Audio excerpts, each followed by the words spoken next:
Alors, bonsoir Elie, nous sommes le 20 décembre 2019. Ça va faire bientôt 10 mois qu'on se connaît. Voilà, il me reste un peu 2 mois pour essayer de t'accrocher, pour que pour contribuer en tout cas, que tu veuilles en tout cas te libérer des souffrances physiques et mentales que peuvent t'apporter la drogue dure, le crack, la cocaïne.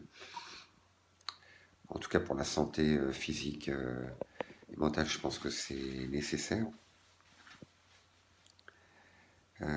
Voilà, donc c'est peut-être le premier point. Le deuxième point, je reviendrai peut-être un peu sur notre dernière rencontre, sur tous ces aspects.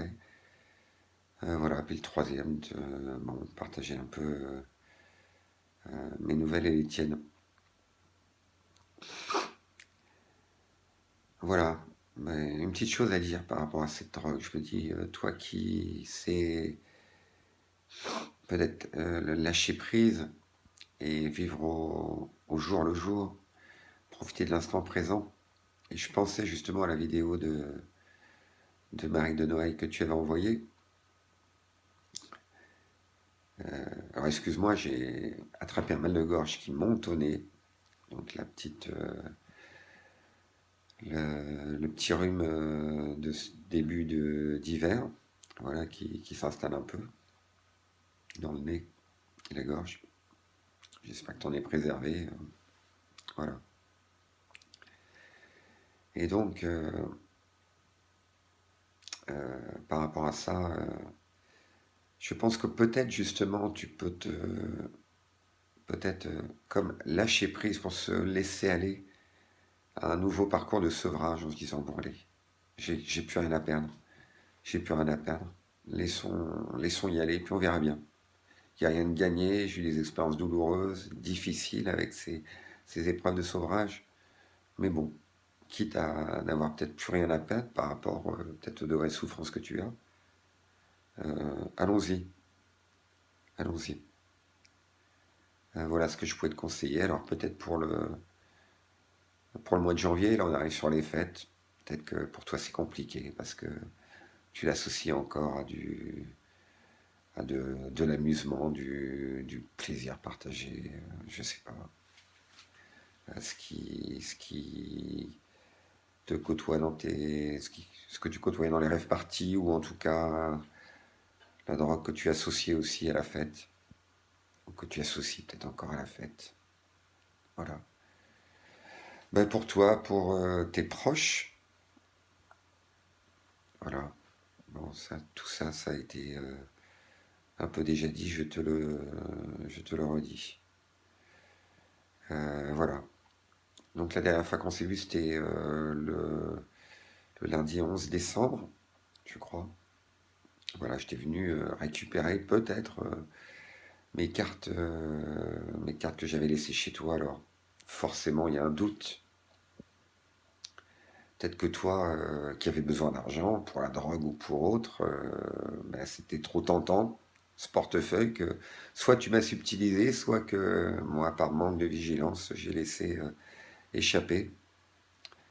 Voilà, donc retour un peu sur ces moments. Donc, bah, comme concrètement, voyons concrètement, bah, comme je te disais, en fait, on marche avec mon revenu, ce qui fait l'équivalent d'un SMIC pour deux, puisque Carole ne touche rien. Et ben, vu qu'on a acheté l'appartement, forcément, il y a des dépenses, la taxe foncière, taxe d'habitation, des multi-prélèvements. Il doit y avoir une quinzaine de prélèvements. Et il faut que, ça va faire 2 ans, il faut que j'arrive à un rythme pour pouvoir replacer à côté. Donc il faut que je fasse plus attention. Voilà. Donc c'est. Voilà. Donc bah, cette carte livret A, d'ailleurs, j'attends toujours la nouvelle carte. Voilà, sachant qu'il n'est pas réalimenté trop, et il faut prévenir, faut prévoir l'avenir, un peu là. Voilà. Alors la carte cadeau, ça c'est donc le comité d'entreprise, en fait, on va dire, qui nous offrait ça en fin d'année. C'était quand même 160 euros, qui permettait un peu d'arrondir les angles. Bah écoute, c'était pas perdu manifestement. Voilà. Après, sur le principe, certainement que. Ben, moi, j'ai misé de la confiance une nouvelle fois. C'est un pari. Euh, voilà, puisque ben, j'éprouve toujours plus globalement de bons sentiments. Je sais les contraintes qui sont les tiennes. Cette drogue qui doit te mobiliser beaucoup d'argent et du coup qui te désorganise un peu partout. Mais déjà, tu avais peut-être ces difficultés-là avant, ce que tu m'expliquais. Euh, voilà aussi. Donc, et je pense que on a besoin d'un accompagnement avec des professionnels qui ont l'habitude, qui ont accompagné beaucoup de gens très différents. Alors, ils sont certains imparfaits, d'autres très très bons. Et puis, on est acteur de son soin. C'est toi qui t'appropries certainement ton soin. Voilà, comme moi, je dois me l'approprier. Voilà. Ben sinon, ben, c'était une très très bonne soirée. Alors, je t'envoie beaucoup effectivement, de messages à connotation spirituelle, on va dire, qui pour moi ont attrait à tout ce qui ne se touche pas par les sens. Alors, je crois qu'il est bon d'avoir le repère de conscience, d'être cartésien, hein, tu me dis, moi je suis cartésienne et je pense que c'est un bon repère. Ça permet d'être raisonnable. Et puis après, il y a tout ce que l'homme ne connaît pas. Et, et c'est pour ça qu'existent les religions depuis très très longtemps, les croyances. La foi, c'est le mystère de la vie. Pourquoi la vie? Voilà. Et moi, je me le raccroche voilà, avec des repères comme des grands hommes, comme ça, qui étaient des hommes de bien et de bon. Alors moi, je suis loin d'eux.